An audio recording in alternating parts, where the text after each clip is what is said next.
Hi, everyone. Welcome to Entrepreneurship by Design with Dr. C. I'm so glad you're here today because we have a phenomenal guest with us, Gresham. Gersh W. Harkless Jr. is the founder of Blue 16 Media and CB Nation. Blue 16 Media uses media and technology to change lives.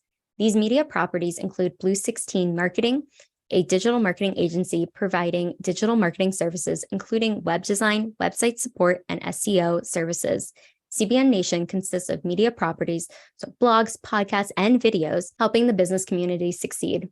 Central to Blue 16's marketing philosophy, that is, you are a media company, and that every organization is in the media business and can strategically leverage marketing tools, platforms, and ingredients to reach their goals. Gresh is a proud graduate of Howard University and Georgetown University. He was selected in 2022 as a 50-plus Black marketer on the rise in the Influencer and Media Innovators category.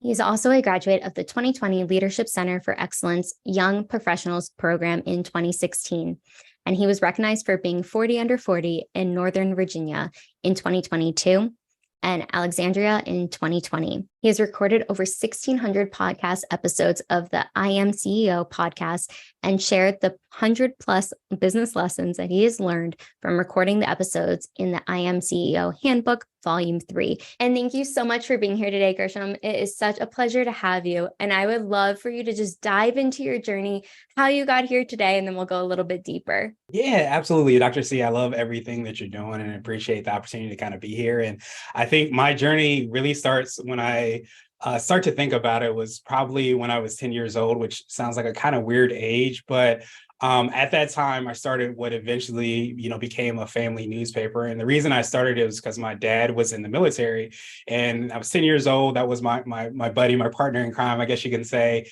And he went, I think the phrase is TDY or remote for an entire year. And so when we took him to the airport, he was in the Air Force. I was, boohooing like a baby because that was my partner in crime and I was going to miss him. But this was, in a different time before we had Zoom, FaceTime, Skype, all those really cool tools. And one of the ways that I wanted to stay connected with my dad was to kind of collate, I guess, a lot of the news and things that was kind of going on in our family. So I created what became a family newspaper. I would put clip art and all the news from a squirrel getting into my grandma's house to my marriage in our family that didn't go according to plan, just all that TMZ type of buzz that we had going on in our family. And we would send that as care packages to my dad.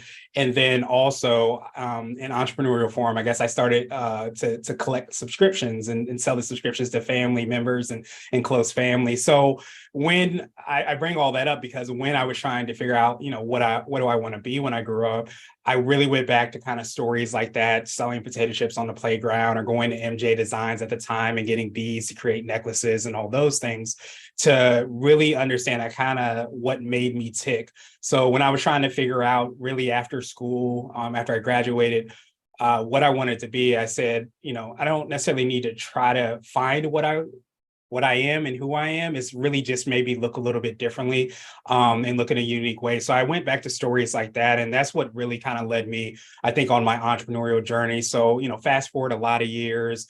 I started a digital marketing business called Blue 16 Media. And we do like web design and support and SEO services for businesses. And I also have what I call my own media company now, which has transformed a lot from the newspaper into being CB Nation, where we have daily podcasts, blog, video content, all to help like CEOs, entrepreneurs, and business owners to succeed. So there's a lot of bumps, bruises, ups and downs, peaks and valleys, throughout that journey. But I think that's what really, looking back at that, was really set me on the path to kind of go down the line to a lot of the things I'm doing now.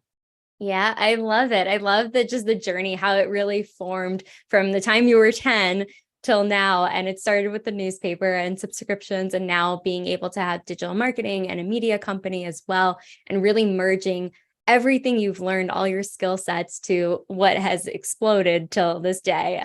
And I'm so curious, because marketing is a big part of what you do as well. What is your marketing philosophy?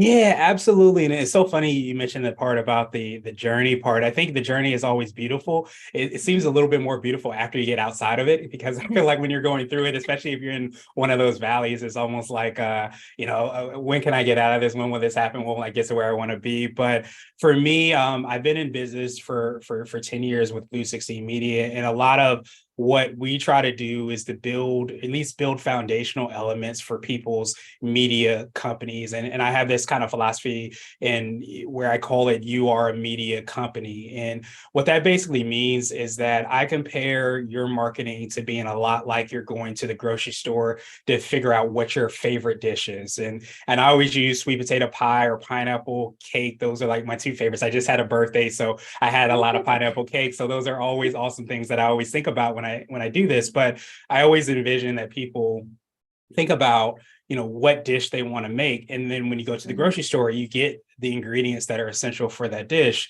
And very much so in the same way, when I talk about organizations and businesses and even individuals building their own media companies, it's really understanding who and where you want to be, what your goals are, your aspirations, and then you go to the quote unquote grocery store to figure out what are going to be those ingredients to go into that dish. And I think that could be everything from podcasting to writing a book to having a blog to creating a website, doing Google ads, to doing face-to-face networking, since things are opening up. But all those things are part of ingredients. And I think if we look at it a lot more strategically and we start to even question and see like what are the pros and cons of each, then I think we start to get a better dish per se and a better marketing strategy, and we start to really set ourselves up for the success that we're ultimately hoping to have.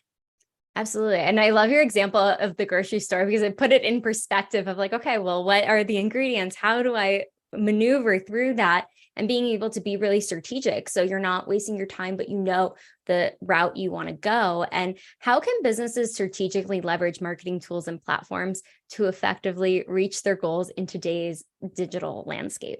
Yeah, and I think the landscape, as we know, in most landscapes, definitely the digital landscape is changing dramatically and changing quickly. And I think one of the things that I always try to drill down on, and I think these are never ending, answers to the question, because I think you can learn more and more and more, is to ask like 3 questions whenever I'm just kind of starting out with somebody. And I touched on one already, which is just like kind of understanding like where you want to be, like what is the goal? What is the goal for your organization? You heard that you should write a book. Why are you writing a book? Like, what's your ultimate goal? Do you want to do more speaking? Do you want to sell more of your products and services, more coaching programs? Are you creating a new t-shirt line? Just all these questions are gonna basically dictate like some of the ingredients, the strategy that you have. But I think that most people hear that they should put this ingredient into their cart. They don't actually know why they're putting it in their cart. So I think very, at the very initial kind of start of anything, and even to just kind of check where you're going, you want to understand exactly what your goal is. And probably very close to that is understanding who you're trying to target. And there's different phrases and different approaches around who you're targeting. So most people hear about an avatar, which is actually, painting the picture of exactly who you want to target. This could be their age, this could be their location. These are things that they're interested in. But I think if we even drill down a little bit further and not just understand like the age and all of those things, which is definitely super helpful for things like Facebook ads, and different ways that you can laser target who you're hoping to serve.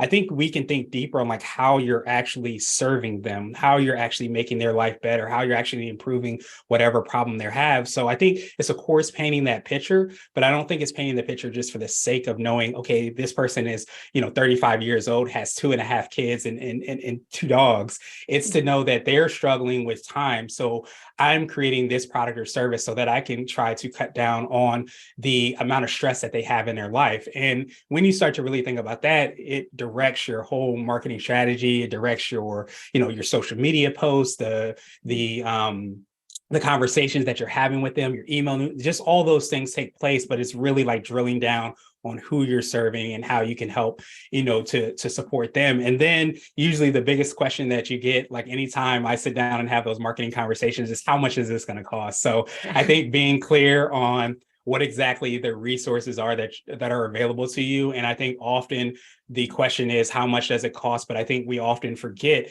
that it's not just money, it's also time. So if you're going to DIY and do it yourself, how much time do you have that you're going to be able to dictate to that? And I think these questions are very foundational to me, because as the tools, the ingredients, all those things evolve and change, I think if you go back to asking those questions on a regular basis, at least once a quarter, to make sure that, hey, this is still the goal, this is still who we're targeting, or we're going to adjust and shift and change, it's going to help you to create that, that quote unquote recipe that you need to get to where you want to be. Yeah, I love that. And I was thinking about it too, because so many people, it's targeting the right aspect and the right client, because everyone says, oh, the client avatar, they're this age, they have 2.5 kids, the white picket fence, whatever it is, being able to understand too, what is their pain point. And that's what I'm hearing from you, and being able to identify that so you can target in the right direction versus just kind of focusing on that age, because everybody's at a different place at every time. So it's really that population of what their pain point is. And I love how you outlined it so beautifully too. And why do you think every business is in the media business? Yeah, I definitely, touched on that, because I think that we can sometimes put marketing into like a box of what exactly, is the latest gadget or the latest trend or the latest thing that we're going to use. So whether it is TikTok or now, AI, which is kind of a little bit through everything, we're like, okay, we need to do this, we need to implement this, but we're not really looking at what marketing, I think, truly is. And I see it in very much the same way as I think you talked about, like business at the end of the day. I think you're creating solutions for problems that people have.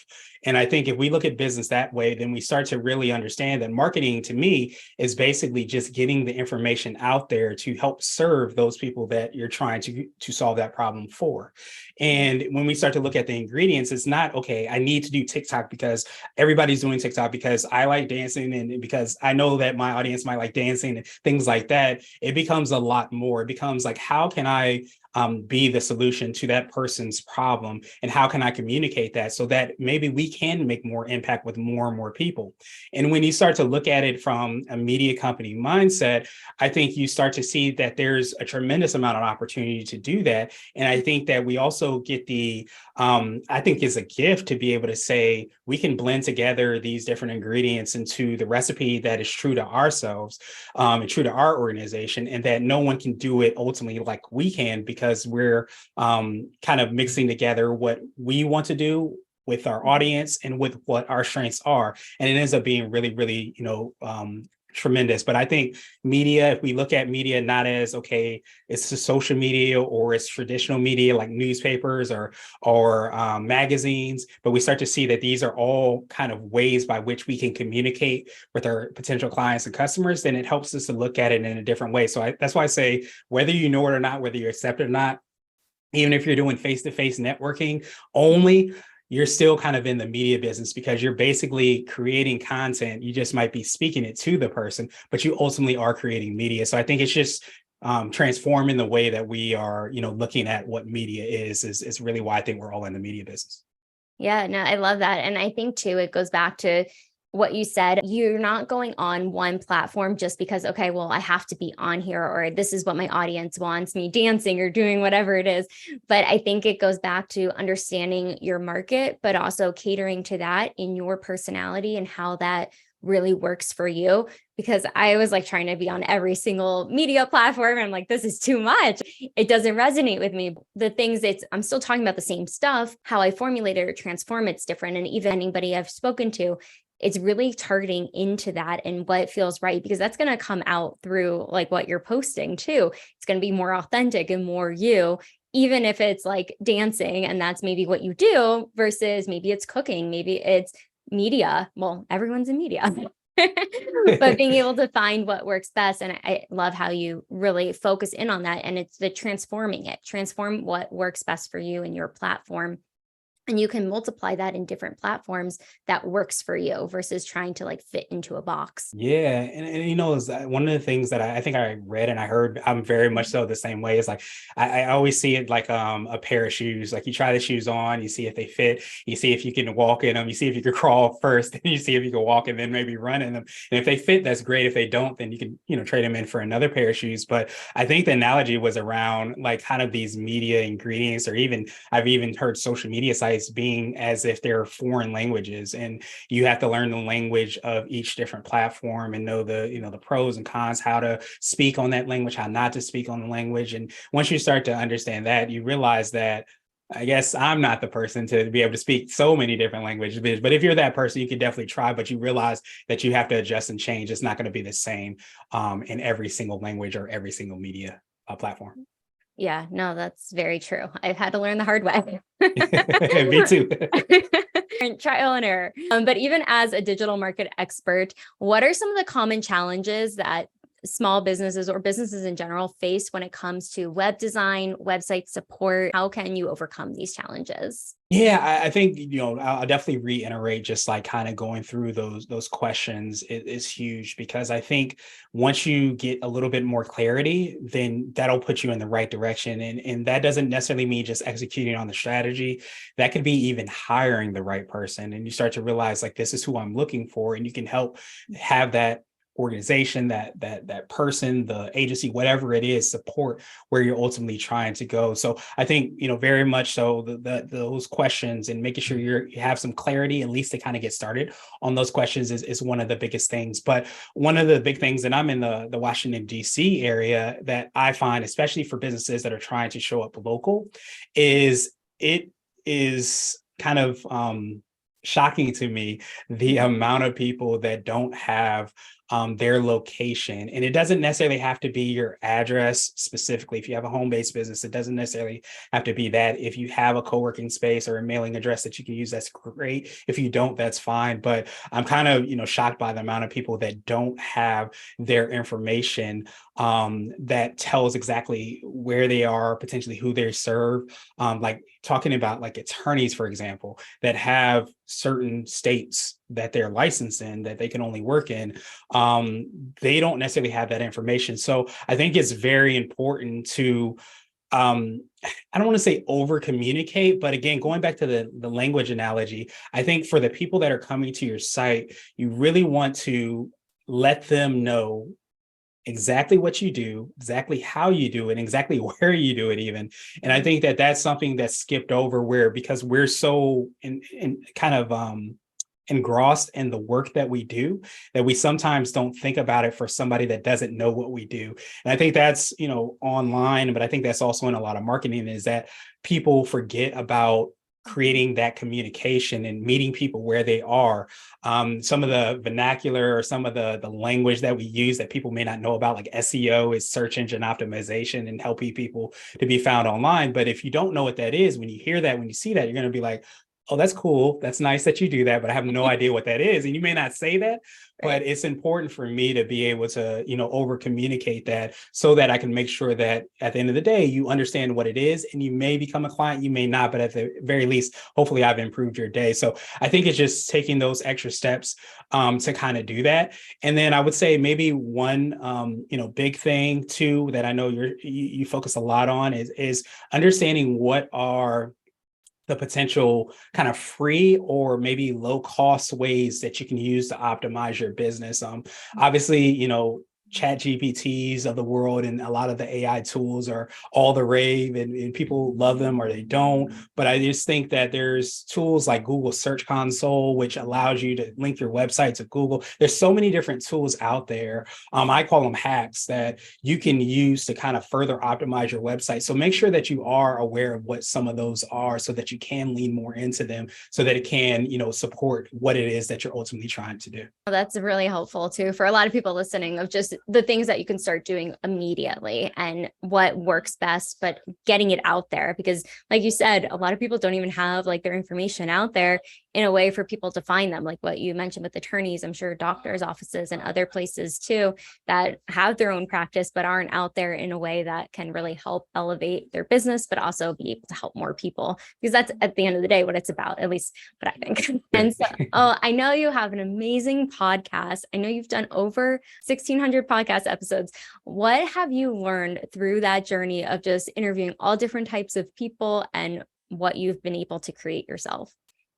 Yeah, and it's definitely been, awesome to get to, interview so many people, and I get to, what I think the phrase Albert Einstein has this quote is that I can see so much further by standing on the shoulders of giants. And each episode I get the opportunity to, stand on the shoulders of giants, and I get to adopt all these ideas and things that people are implementing. And I think that's one of the absolute best things about being a podcast host or even listening to podcasts is you get to listen to others. You get to try on those shoes, try on those things that they're working on or not working on, and see if it fits, see if it works. But if not, it's okay. But I think one of the biggest things I've learned from like being a podcast host is actually the networking opportunity that there is within podcasting. And I think that so many times we see, the interview, we get to see like what the person is saying, but I think there's a tremendous opportunity from the behind the scenes and just being able to connect with the people. I think when you spend 30 minutes to an hour, or if we're talking about Joe Rogan, it might be more and more hours than that,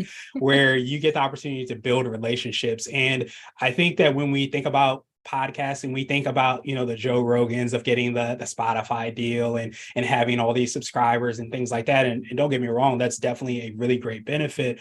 But I think it's being able to build the connections, the relationships, getting to connect people, things like that isn't talked about nearly enough. So when I started my podcast, a lot of the reason that I started it was because I was doing a lot of face-to-face networking at that time. I was on a lot of boards for nonprofits, so many different things I was overextended upon. And again, I went back to that story that I talked about earlier of being the kid that wanted to just know all the news and things that were going on, and having that curiosity and kind of having that journalistic mindset that I talked about. It took me to saying, okay, I'm involved in all these things. I love connecting with people, but can I do this in a way that will fill me up more, maybe allow me to be a little bit more in my superpower, for lack of a better term. And that's where I said, okay, let me try this podcasting. Because at that time I had a weekly podcast, and I said, well, let me see if I could get it down to a quote unquote system and see if I could make it into a daily podcast. So that's where the I Am CEO podcast kind of was birthed from, is just this idea of like, hey, can I use my superpower to kind of, connect with people, learn about how they started their business so that I can level up as an entrepreneur and a CEO? Can I potentially also, have opportunities for, digital marketing? So we did website audits for people that were on the show. So I just got into the lab per se, and I started to say, okay, these are all the things, these are all the ingredients, these are all the considerations that I have, these are all my goals.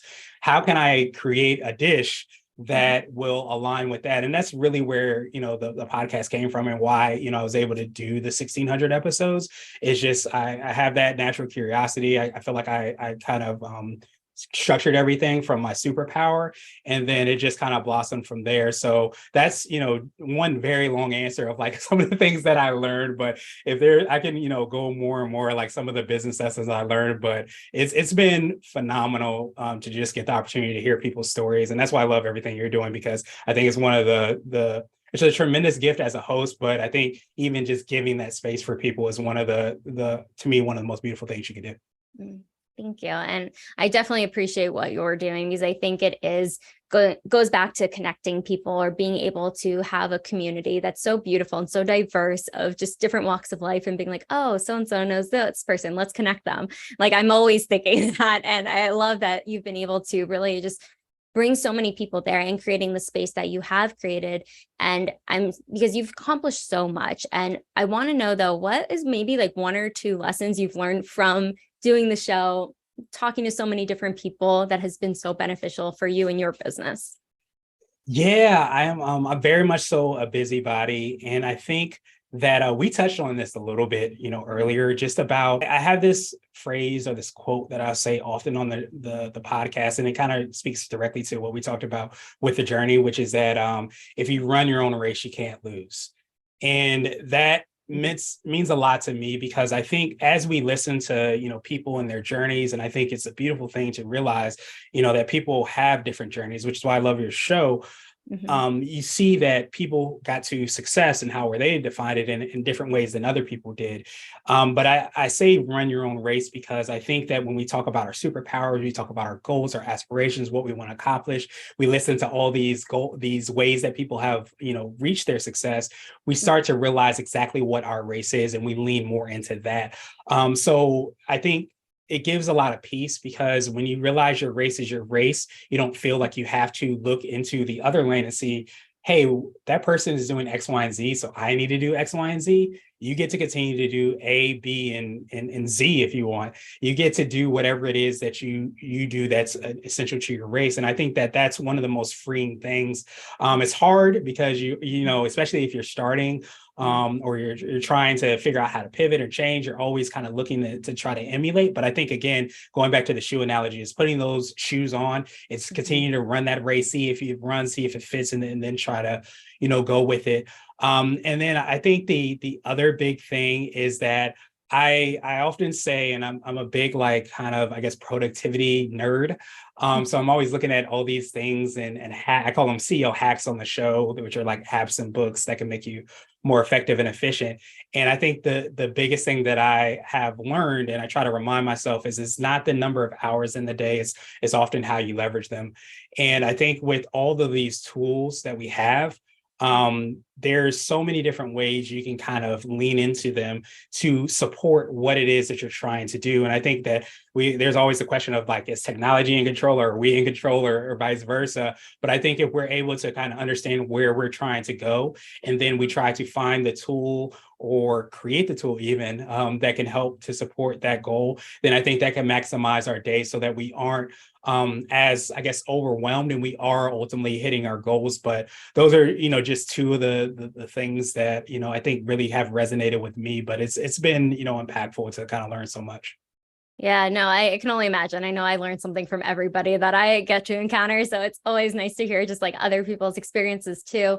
And I love what you talk about, the productivity, just where our hours are going, but also knowing like we're in our own lane. We get to create our lane, and it might be muddy dirt road, but you build it along the way. That's what I was picturing as you were saying that, because I do think it's hard sometimes where we see all these other people doing all these great things. We're doing great things too, but I don't know if you experience that, or if you've seen that there's like imposter syndrome. People are like, oh, that doesn't exist. Or I think it does, because I've experienced it, but also when you're leveling up too, because it's something new, it's uncomfortable, but you're able to work through that. I'm curious, have you experienced that in your journey?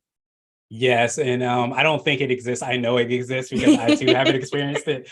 It's funny because I think that we often can be really hard on ourselves. And I heard this quote, years and years ago, where it says that sometimes if we were to say some of the things we say to ourselves, if we heard that from one of our friends, we would never have them as our friend, but we can constantly, really beat ourselves up. And we forget about sometimes the wins, which is why it's so important to sometimes just write down the wins that you have, because we can so quickly, especially if you're a type A person like I am, where you're going on to the next thing and the next thing, the next thing, we can forget to celebrate the victories that we have. So I've made it a point to kind of do that. But I think too, going back to what we talked about with the journey, it resonated with me too when you talked about the mud, because that's part of the journey. And I think that if we don't kind of accept the totality of the journey, which is the mud as much as the clean, is squeaky clean part, when we get cleaned off and we go there, we sometimes don't appreciate the squeaky clean part as much if we didn't have the mud. So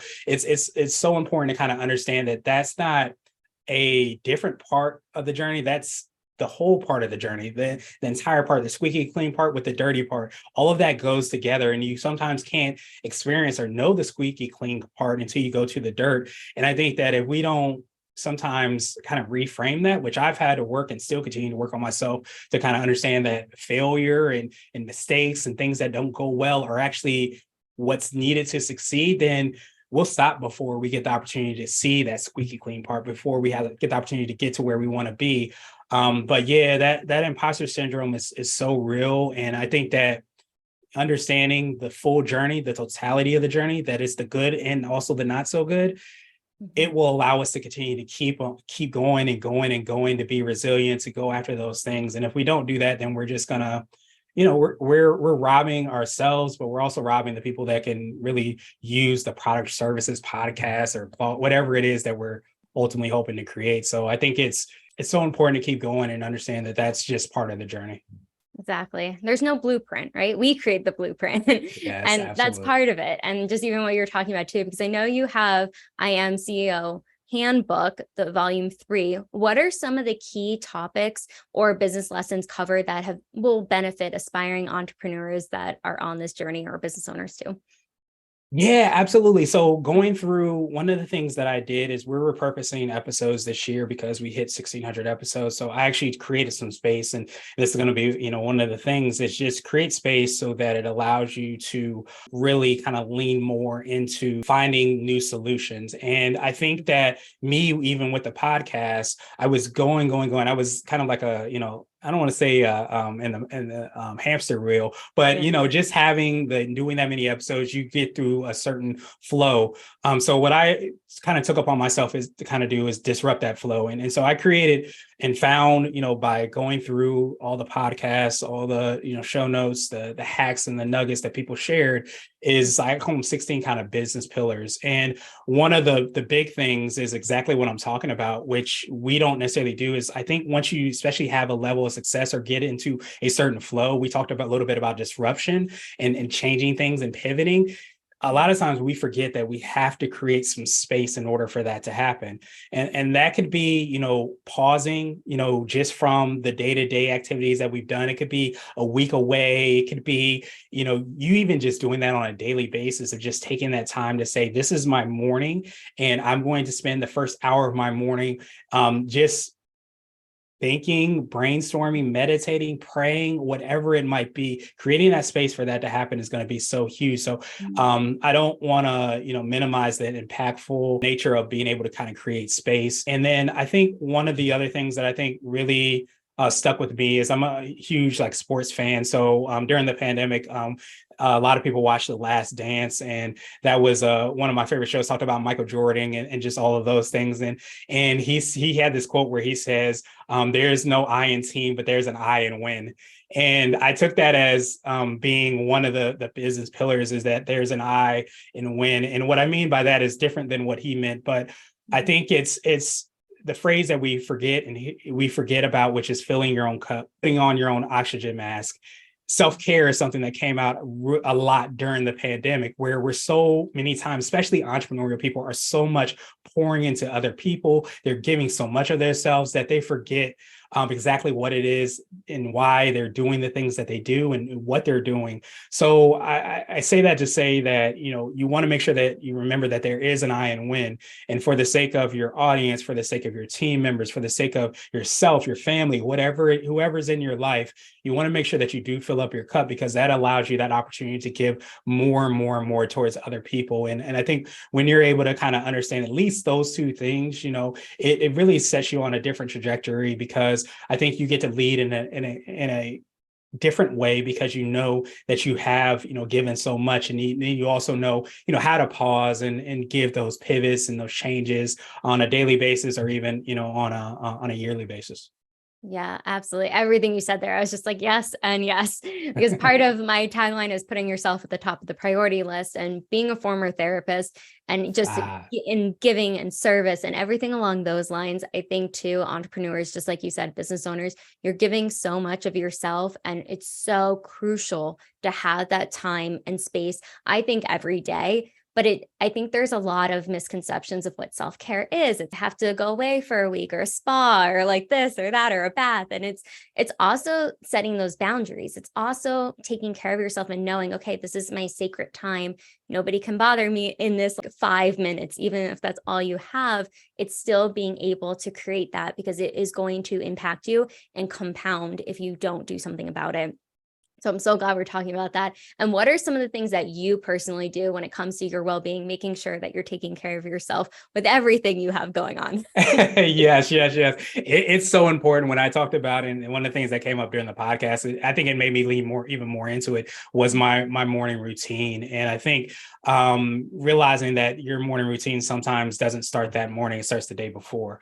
So sometimes the night before, like, you just kind of planning and knowing the things that you're going to do. But for me, I would say I echo exactly what you say. Is like, it doesn't necessarily have to be 100 million hour bazillion times. You don't have to go and fly on a plane to go to this far out, I guess, retreat in nature to be able to have that self-care. You can do that in very little. So for me, I wake up, fairly early.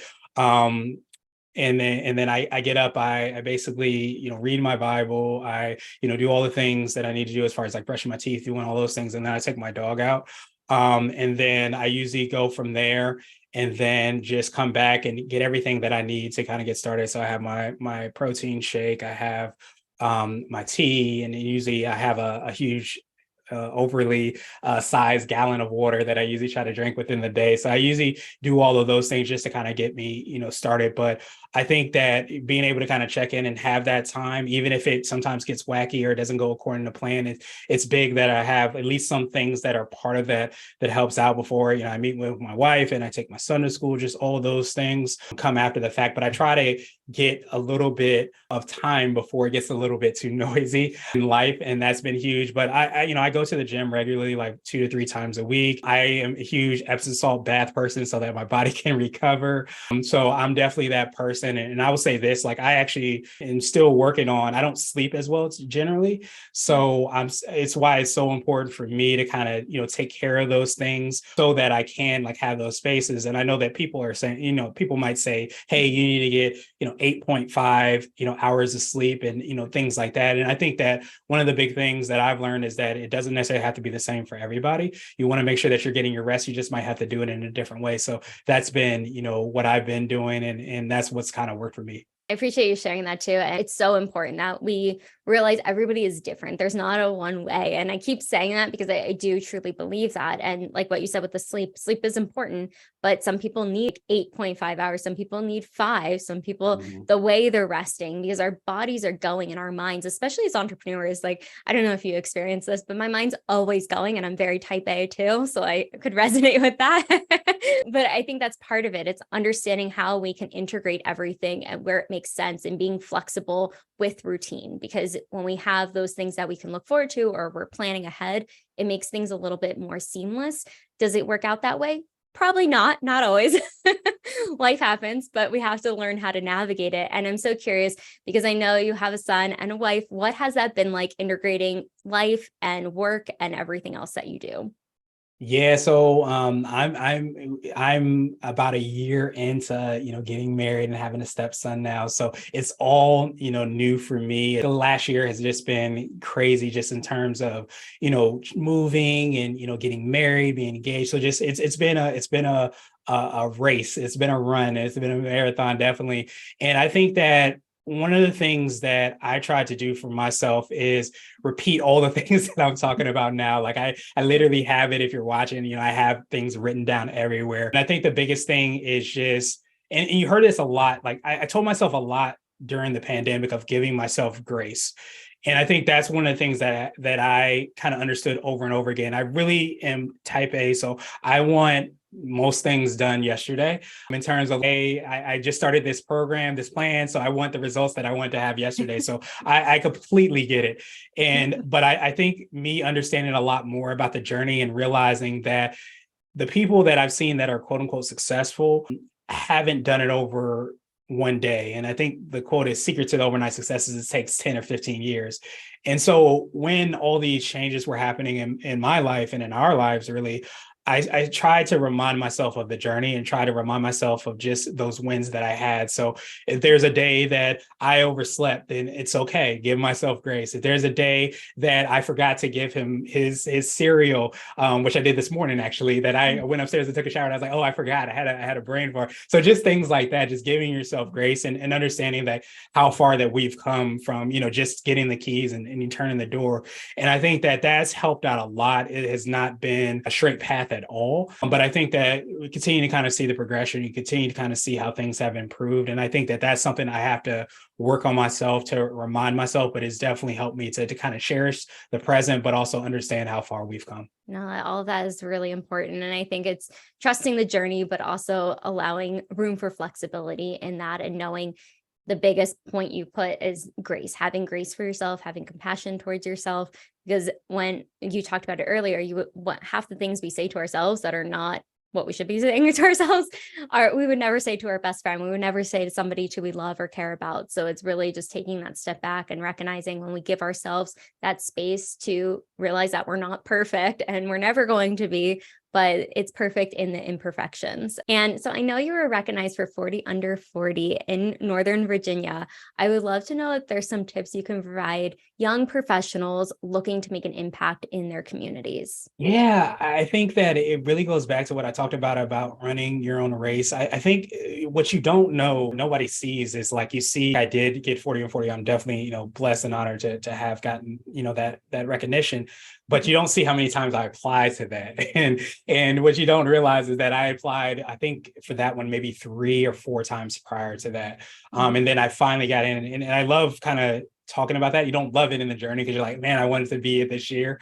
But you start to realize that a lot of times people reach that success because they've tried over and over again. They've been very resilient. So that's the first thing I would say, is that make sure that, you're being resilient, that you understand that if it doesn't necessarily go your way, things aren't happening to you, they're happening for you. So that might be giving you an opportunity to improve your resume. It might be giving you an opportunity to maybe connect with somebody that is going to help you to get to where you want to be. And just all of those things. So really try to, understand that, again, things are happening for you, and it's putting you in that best light and that best opportunity to succeed. I think the other thing, which I kind of touched on, is just, when I got the first or so rejection, I was like, kind of bummed and like, hey, I really wanted to get this. But what I started to realize is, hey, if you run your own race, you can't lose. And so instead of me saying, okay, this person did X, Y, and Z and A, B, and C, let me try to emulate, be part of their same organization, maybe try to get on that board. I started to say that, hey, what I really understand is that in order for me to break through the noise, I can only break through the noise if I'm staying true to myself. So when you are thinking, especially as a young professional, trying to get any, accolades or recognition, or applying for anything, or just trying to be yourself and try to understand like what your journey in race is, don't be afraid to, first and foremost, like, try different things. But also to know that if you're able to make an impact in the community in a unique and different way, that's just going to help you to kind of break through the noise. Like, one of the things that I did was I decided to, because I was on the boards, in addition to starting the podcast, I also started to donate services to nonprofit organizations. So instead of me trying to be on all these boards, what I realized is that a lot of times they just wanted me to be in the room so that I could help, support with certain things. So I said, hey, why don't we just try to donate those things? And I wasn't in the room like when those selections happened, but I always just think that I really appreciate that instead of trying to like lean in to do what everybody else did, I just said that, hey, why don't I try to create something new? Why don't I create, this life and design this life? As I know that you echo, it's so important for me to kind of lean into, who I am, figure out where I want to be, and then figure out how I can execute and make that happen. I love that. And I think it goes back to understanding what you can do in that moment. And I love that you mentioned you had applied for it more than one time, and realizing sometimes it takes a little bit of time to get to where you are, but it's happening for you. And we don't realize that in the moment. We're upset or frustrated, or depending on what it is, of course. But I think it goes back to understanding there's a reason things are happening. And people always say, I hate when people say, there's a, what is it? It's escaping me at the moment, but everything happens for a reason. And yeah. I think it does, but I think there's a bigger reason, because there's something else that's standing in the way that needs to be worked through, so you can receive what you're about to get as well. And that's what allows it to, you work a little bit harder in a different way. So it makes it more open to receiving that. And I think that's a big part of it. So I love what you've been able to accomplish and not giving up. And now you have that under your belt. And so with everything that you have learned through this journey, what would you say are some of the best tools that you've used to build your podcast, the handbook, all your services, everything you do? Hands down, I would say probably the two biggest things that have helped me, especially with a podcast, like, creating a daily podcast and doing that is no, small feat. I, of course, have a team, so I don't want to, zoom past the fact that it's not just me, editing the podcast, creating the show notes and things like that. That's been super helpful. But I would say from like a very maybe the hack standpoint, like tools that you can implement. First of all, my scheduler, I use Acuity scheduling, which is now owned by Squarespace. That's been huge for me, but I know a lot of people use Calendly. That's another big and popular one. What that does, especially if you have guests that are or even people, if you're having meetings with people from different time zones, I'm terrible at figuring out what time zone they are. And when they're not, I always end up an hour late or an hour early for whatever meeting I was supposed to be at. So that link just allows you to have the person click. It goes directly on your calendar. It goes directly on their calendar, and you guys can both meet. So you can automate a lot of the things within that. I have it set up to, connect with my newsletter and all these different things. So it's very, very cool. Has been a huge time saver. The other big thing is really big into using Basecamp. So other forms of Basecamp are Asana, there's ClickUp, there's a lot of different tools that you can use. It's basically a project management software. So what has helped, especially from a digital marketing standpoint, is any project that we work on gets its own Basecamp. It basically its own project. So everybody who's on the team has access to it. We all communicate directly through there. What that has done is it allowed me not to get caught in doing everything. Everything doesn't go through my email. Everything is in Basecamp as much as possible. And what that really has opened up is, for one, things aren't in my head because, like I mentioned about the whole scheduling, sometimes that goes well, most of the time it doesn't. But I think too, it allows me to know that, okay, I think I talked with this person about X, Y, and Z, but I can't remember if it's 2 years, if it's 3 years, if it's yesterday. I can go back and see a lot of that communication. So it doesn't necessarily mean that I, know about all the things, but I know where to find all the things, which I think has been extremely freeing and powerful for me. So if I could pick, those two things, well, maybe 3 things, including the team, that has been huge for me to kind of continue to keep, hopefully, rocking and rolling. Yeah, no, that's big. I definitely need a team working on that one. But being able to just help and also have things organized, because you're right, when you're dealing with so many different time zones, it can be so confusing of, well, trying to figure it out. And it's like, here's the calendar, figure it out yourself. Right. So it just makes it a little bit easier. But I love that you are in the digital marketing space. And I would love for you to just share 1 or 2 client success stories with us to see the amazing work that you are doing. Yeah. So my best clients are, I say, people that know enough to be dangerous and often have had a less than ideal experience with digital marketing. And this is a lot of times where I like to connect with a lot of other marketers, is because I'm very much so, I try to approach things from an abundance mindset where I feel like there's more than enough opportunity to kind of serve in different ways. As digital marketing has grown tremendously, I've been in business for 10 years, so it's way different than what it was 10 years ago. And some might argue 10 minutes ago, it's way different. So one of my best referrals I actually had from somebody who was on my show, who also is a fellow podcaster, Liz Teresa. She introduced me to a plumber that was in Massachusetts. And this plumber hadn't had a really great experience with digital marketing and it really was the SEO piece, which, if you're super familiar with SEO, all it stands for is search engine optimization, helping you to rank when people are searching for you online. There's good and bad ways that you can do that, but for clients, sometimes it's hard to get a handle on what exactly a SEO or an agency is doing. So we try to pride ourselves on being and communicating, providing reports, providing, meetings, just any of those things to try to help, alleviate any of that, to make it a lot more tangible and have a greater experience. But that has been my client for the last, 4 or 5 years, largely because we've been able to kind of continue to help improve. But I think what really stuck with me, and why I consider it more of a success story than other, is because she had a bad experience. And often when people have a bad experience, they don't want anything to do with it. Just imagine it being like a bad breakup. Once you have a bad breakup, you don't want to date again. It's just not a great experience. So I think getting that opportunity and being able to kind of understand that it was a frustration over not getting the results that she wanted. The person did a lot of, they call it black hat practices, which are not, ethical practices within the SEO world. So kind of put her behind the eight ball, but we were able to kind of help clean that up, help improve her rankings and help her and the whole team to get more opportunities. So that's been probably one of my success stories that I really kind of hang my hat on, is because it's not sometimes, of course, you want to have the success, but sometimes I think it's just being able to kind of have that connection in that relationship and being trusted and knowing that you're a person of integrity that I feel like isn't done a lot in my industry. So that's been huge for me. And it's something that, hopefully, continue to have more and more of those, stories that you could kind of share. I appreciate that too, because I think a lot of people do have a bad experience with digital marketing because of just different situations. But I love that you were able to turn it around for her and give her a new perspective on it, but also be able to help her and get her where she wanted to be.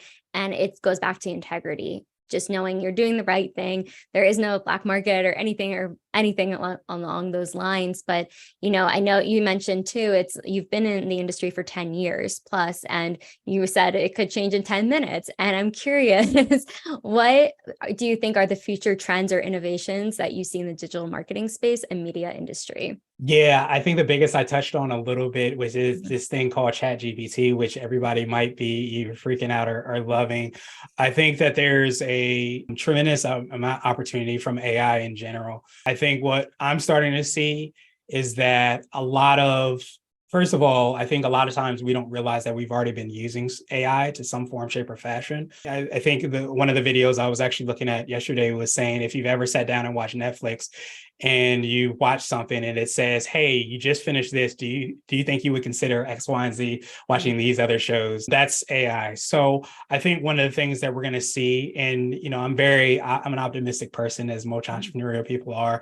I think that it's going to be used as a way that can kind of help support the things that we're doing. I think it's obviously going to disrupt a lot of things and disrupt a lot of people, especially in my industry. But I think it provides a lot of opportunity if you're aware of the tools, but also how to use the tools. And I think that's the difference. It's like there's going to be, and there is already, a lot of different AI tools that are popping up left and right that can literally help you to do anything. But I think what is going to be the biggest opportunity for marketers, and I think it's already been moving that way, for a while, is being able to kind of understand not just how to do A and B, but how A and B can help you to do G, and G can help you to do Z.